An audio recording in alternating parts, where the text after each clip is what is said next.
নমস্কাৰ প্ৰিয় বন্ধু বান্ধৱীসকল, আজিৰ শিতানত মোৰ কবিতাটিৰ নাম হ'ল এজনী মাতৃৰ হৃদয়ৰ স্পন্দন। বৃদ্ধাশ্ৰমৰ পৰা।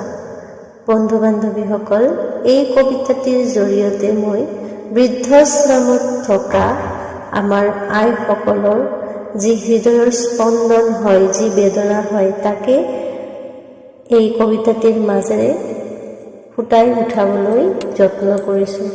আশা কৰিছোঁ আপোনালোকে আদৰি ল'ব।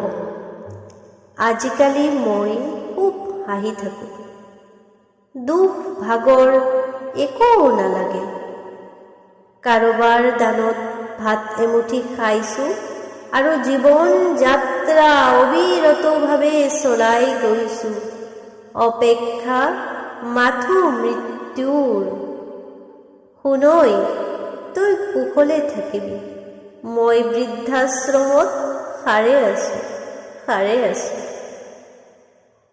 খিৰিকীৰে যেতিয়া বাহিৰলৈ চাওঁ, নিয়ৰ সৰা ঘাঁহ বনবোৰ দেখি বাস্তৱিক জীৱনটো খন্তেক সময়ৰ বাবে পাহৰি যাওঁ। কিন্তু আকৌ যেতিয়া নিশাৰ জোনাক নামি আহে, মই তেতিয়া সেই জোনাকৰ পোহৰ বিচাৰি বিচাৰি হাবাথুৰি খাওঁ। কিন্তু আৰু বেছি আন্ধাৰৰ গহ্বৰলৈ সোমাই যাওঁ। নিশাৰ টোপনি যাকে মোক অতীতৰ দিনবোৰলৈ ঠেলি লৈ যায়, য'ত দিনটো মোৰ আৰম্ভ হৈছিল পাকঘৰৰ পৰা। ৰাতিপুৱা মই যেন দশভুজা দুৰ্গা দেৱী হৈ পৰিছিলোঁ। ব্ৰেকফাষ্টৰ পৰা আদি কৰি সংসাৰৰ সকলো কামেই বৰ যত্নৰে কৰিছিলোঁ, কাৰণ মই এজনী গৃহিণী আছিলোঁ। মোৰ কোনো ছুটি নাছিল।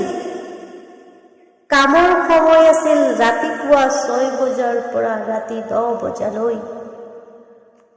যিটো দেওবাৰে সকলো বন্ধ থাকে, সিটো দেওবাৰে মোৰ স্পেচিয়েল আৰু এক্সট্ৰা ৱৰ্ক আছিল। মই বিনা বেতনৰ, বিনা পেঞ্চনৰ, কেতিয়াও ৰিটায়াৰ্ড নোহোৱা কৰ্মচাৰী আছিলোঁ। ইয়াত মোৰ কোনো দোষ অথবা আক্ষেপ নাছিল। সকলোবোৰ খুব মন দি তহঁতক সুখী কৰিব কৰিছিলোঁ। শুনৈ, তোক আঙুলিৰে যেতিয়া ধৰি ধৰি লিখিব শিকাইছিলোঁ আৰু তই বাৰে বাৰে গোল গোল হাঁহৰ কণী বনাইছিলি, মই তেতিয়া মন খুলি হাঁহিছিলোঁ আৰু দিনটোৰ সকলো পৰিশ্ৰম পাহৰি গৈছিলোঁ। শুনৈ, তোৰ বাৰু মোলৈ এবাৰো মনত নপৰেনে? শুনৈ, তই কুশলে থাকিবি, মই বৃদ্ধাশ্ৰমত সাৰে আছোঁ কেৱল তোৰ বাবে। মোক এই বৃদ্ধাশ্ৰমত ৰাখি যোৱা আজি 5টি বছৰ উকলি গ'ল।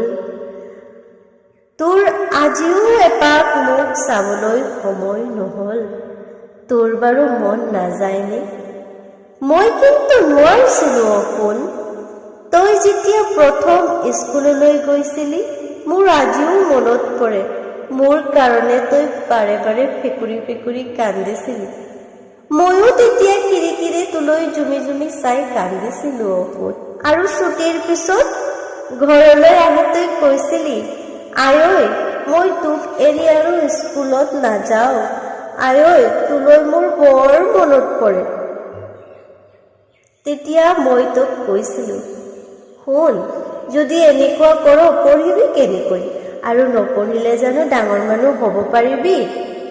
আজি তই সঁচাকৈ বৰ ডাঙৰ মানুহ হলি। কিন্তু ইমানেই ডাঙৰ হলে যে মোকেই পাহৰি গলি। অতীতৰ এই স্মৃতিবোৰে চকুৰ পানীবোৰ বৱাই আনে। শুনৈ, তোলৈ সদায় মনত পৰে।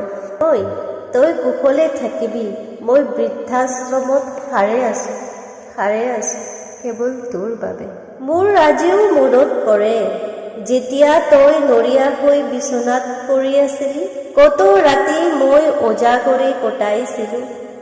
আৰু ভগৱানৰ ওচৰত প্ৰাৰ্থনা কৰিছিলোঁ, হে ভগৱান, মোৰ পোনাটিক তুমি ভাল কৰি দিয়া, লাগিলে মোক তুমি নৰিয়াবোৰ দি দিয়া।